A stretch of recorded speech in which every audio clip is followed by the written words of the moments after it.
저쪽은 민주당은 지금 그 이제 준연동형이냐 아니면 이제 병립형으로 가느냐를 이제 옥신각신하다가 이제 이재명 대표가 준연동형으로 하겠다, 어쩔 수가 없다, 또 그런 결론을 내렸는데 이 위성정당 문제는 뭐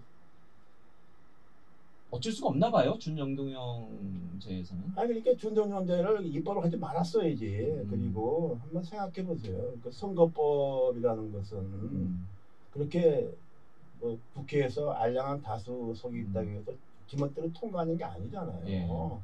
그건 민주당이 제멋대로 통과했잖아요. 그것도 민주당이 당시 그 정당 명부 연동형을 좋아했느냐? 그것도 사실은 아니라고. 그렇죠. 아닌 그 공수처법을 통과시키기 위해서 할 수 없이 엮여 들어간 거라고. 예. 그러니까 완전히 정략적으로 하니까 그러니까 선거법을 완전 엉망진창을 만들었잖아요. 근데 그걸 갖다가 뭐 당 지도부 갖다 바뀌고 뭐 어쩌고 하니까 또 이제 우리나라에서 이른바 진보 뭐 등등 하는 사람들 뭐 이런 사람들이 또 그걸 또 일종의 무슨 저 뭐 종교 독트린으로 하잖아요. 우리나라 진보 교수들 뭐 책 쓴 거 보면요 다 그것도 구름 위에 사는 사람들이에요. 현실은 도외시하고 준연동형제를 압도적으로 찬성하더라고요. 그래 거기서 나온 거야. 그래서 맨날 그 비례민주주의 비례민주주의라는 게 어디 있어 도대체? 그 영어로 번역이 됩니까? 그런 거 없는 거예요. 그리고 각 나라의 선거제도는 그 나라가 지켜있던 전통이 있고 흐름이 있어요. 그걸 배랑간 바꾸지 못합니다. 영국 같은 경우도 계속 소선거고 영국은 비례대표가 없으니까 사표가 더 많이 나오죠. 예. 그래서 영국의 자유민주당은 전체 득표율에 비해서는 의석수가 굉장히 적지 않습니다. 예. 그래서 그냥 못 고치잖아요. 그건 일종의 영국의 전통이고, 그 미국 같은 데 보면은 캘리포니아, 텍사스 같은 거대한 주도 상원의원 2명이고, 그 저기 뭐 성남시보다 인구 훨씬 적은 뭐 버먼트니 뭐 이런 데도 상원의원 2명이잖아요. 굉장히 비민주적이잖아요. 그거 고치기 어렵잖아요. 그러니까 선거제도, 정치제도라는 것은 상당한 그렇게 급격한 변화를 하기가 어렵다는 거, 특히 선거제도는 어렵다는 것을 충분히 좀 이해하고, 이게 현재의 문제점을 그러니까 보완하고 보다 좀 좋은 방향으로 점진적으로 바꾸는 거 이렇게 되는데 뭐 배낭가 무슨 혁명하는 것처럼 확 지들끼리 통과시킨 거 아니에요. 그러니까 지금 감당이 안 되잖아요. 이게. 그러니까 나 이게 굉장히 잘못된 거라고. 이재명 대표의 정치적 미래는 어떻게 보고 계세요? 뭐 여러 가지 이제 재판도 많고. 얘기하면 지금 민주당이 이재명 대표 체제만 아니면은 뭐 이번 총선은 민주당이 쉽게 이기는 거라고 봅니다. 뭐 이재명 대표만 아니라면 이재명 대표 아니고 다른 말하자면 좀 뭐라 그럴까 그 집단 지도 체제니 뭐 좀 이렇게 임시적으로 이렇게 끌고 가면은 뭐 선거는 뭐 민주당이 이긴다고 봐야지. 왜냐 그러면은 이쪽 저쪽의 악재를 다 털고 보면요. 이제 지금까지 이제 그 보수 정당, 또 국민과거 새누리당이 유리했던 게 뭐냐 그러면 호남보다 영남이 인구가 많아서 그렇죠. 유권자 수가 많은 거예요. 그런데 결정적인 최근 20년간의 변화가 뭡니까? 양쪽에서 인구가 다 빠져서 경기도로 왔잖아. 그 경기도를 과거 새누리당 한나라당 지금 국민이 잃어버렸다는 거죠. 지금 경기도지사도 김동연 지사가 그렇죠. 그리고 지금 경기도 지도보고 보면은 그 지금 국힘 쪽에서 안정도 당선될 때가 몇 군데가 안 됩니다. 이게 1990년대는 몇 개 빼고서는 다 한나라당이 이겼어. 다 보수층이 보수 여건이 이겼다. 보수권이. 근데 그것이 제가 보기에 최근 한 20년 동안에 큰 정치 구도의 변화고 그 배경은 뭐냐 그러면은 젊은 사람들이 다 수도권으로 왔잖아요. 그리고 이제 서울에 집까지 비싸니까 그런 사람들이 다 서울 외곽도 경기도에 있고 그런 사람들의 성향. 내가 그래서 2012년에 내가 절실히 느낀 것은 정말 이게 이번에 박근혜라는 좋은 후보가 있어서 정권을 창출하게 되면은 이 문제를 해결하지 않고서는 정권 재창출이 없다는 건 내가 피부로 느꼈어요. 왜냐? 내가 그때 비대위원으로 뭐 이제 지원 교섭도 많이 했는데 경기도에 아파트 많은 데 가면 그냥 이 빨간 옷 입고 그냥 들어갈 수가 없더라고. 찬바람이 쌩쌩 불어. 그러니까 선거운동원이 그거 가지 말고 딴 데 가도 가는데 어디냐고 노인들이 있는 재래시장 테네시에 그 유권자가 몇 명 있어. 그러니까 아파트 단지가 다 많지. 그때 그게 이미 근데 10년 전에 이미 그걸 그럼요. 근데 그걸 지금 전혀 못했잖아요.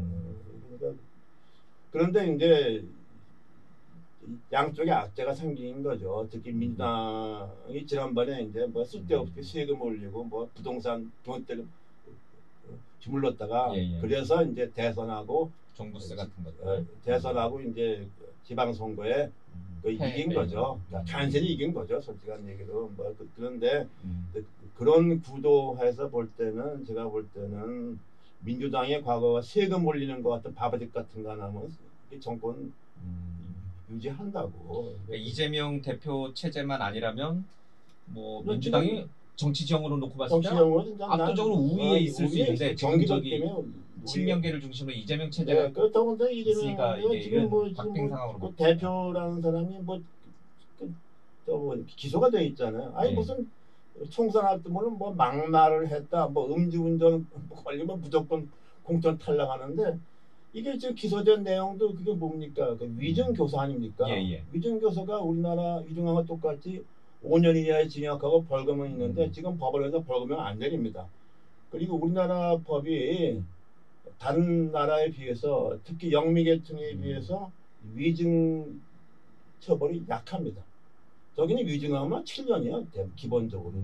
특히 위증을 해서 사형 범죄의 재판이 바뀌었다면 위증한 사람도 사형에 10몇 개 조가 이렇게 돼 있어. 위증을 해서 억울한 사람이 사형 선고를 받게 하는 게 바뀌어지면은 그 위증한 사람도 최고 사형에. 왜냐 그러면은 영미 재판에서는 증인으로 할 때 어떻게 합니까? 성경에 손대고 선서하죠. 하느님에 대한 권력이라고. 거짓말을 하지 않는다. 그렇죠. 그리고 미국에 범죄가 많잖아요. 살인 강도 뭐 엄청나잖아. 근데 미국에서는 위증죄 처벌 경우는 굉장히 드물어요. 감히 안 하는 거죠. 그 위험 부담을 안고서 위증할 사람이 없어. 그만큼 그래야만 재판이라는 게 정의구현 아닙니까? 굉장히 중요한 거. 법원에 가서 진실을 말하는 거 굉장히 그걸 담보하는 게 굉장히 중요한 거. 그건 이제 선서한 증인에 대해서 위증. 근데 이게 보통 문제가 아니에요. 물론 유죄 확정은 안 나왔지만 그러면은 우리나라 재판 대법원 가려면 몇 년 걸리는데 이런 상태로 간다는 게 이게 합당하냐? 이게 정상적인 사고가 아니죠. 난 그래서 민주당 지금 한동훈 위원장을 버텨 죽이는 것은 바로 이거예요. 이거 제일 큰 게. 그냥 남이 잘못한 대로 버티는 거예요. 그러나 이재명 대표는 이제 물러날 생각이 전혀 없으신 것 같고 개항을에 또 이제 나오신다고 하는데 개항을에 나오는 것도 본인의 재판과 관련이 있는 건가요? 아니 뭐 그건 뭐 아니 당 대표가 선거를 나가야지. 그때 비례대표 한동훈 비대위원장은 불출마를 한다고. 글쎄 난 뭐 그것도 난 뭐 썩 잘하는 생각이라 보지는 않아요. 당 대표는 나가야 된다. 그 당 대표가 그렇다고 당 대표가 뭐 험계가 나가 떨어지면 그게 없는 거지. 그러니까 당 대표는 좀 상징성이 있고 충분히 당선할 수 있는 데로 나가는 거죠. 예를 들면 이낙연 지금 뭐 이상하게 됐지만은 그 종로 가서 이겼잖아요. 그래서 이낙연 대표가 이제 올라선 건데. 좀 그런 걸 하는데 문제는 이제 한동훈 위원장이 선거를 한 번도 안 해봤잖아요. 그러니까 이제 본인 부담도 있고, 이제 나는 뭐 그런 것은 또 적절하. 그래서 사실 좀 그래요. 떨어질 게 뻔한 데 갈 수도 없고, 붙을 때 뻔한 데 갈 수도 없고. 양지간다 뭐라 하니까. 그래. 근데 나는 좀 과거에 김영삼 대통령 국회의원 몇 선했는지 셀 수도 없잖아요. 다 한 군데서 했잖아요. 그때 국회의원들이 무슨 여기 갔다 저기 갔다 볼처럼 집어넣고 하는 건 난 굉장히 이게 한국만 있는 거예요. 뭐 어디 나왔던 사람이 뭐 이번에 또 어디로 가고 저기로 가고 무슨 그 3선 이상 제한 규정 뭐 이런 것들이 각 당마다 있으니까. 근데 그것도 사실은 좀 다선 의원들을 좀 키워야만 그 당의 위상이 됩니다. 그래서 그 미국에서 보면은 뭐 자꾸만 거긴 우리하고 좀 다르지만은 그래도 유명한 다선 의원들이 한 지역구에 있어도 한 거죠. 근데 우리는 옥석 차별 없이 무조건 다선 의원들은 다 나쁜 놈들이다. 그러면 다섯 의원 채우는 건 좋아. 또 들어올 사람들이 더 나았느냐? 초선 의원 수준이 지금 우리나라는 더 나쁩니다. 이거 더 저질이야. 이거 초선 의원들이 과거에 나이 든 사람보다 우리나라가 좀 우리나라 국민의 전체 학력이 높아졌잖아요. 그럼 우리나라 초선 의원들이 그 다선 의원보다 뭐 나은 게 있느냐? 내가 볼 땐 나은 거 하나도 없어.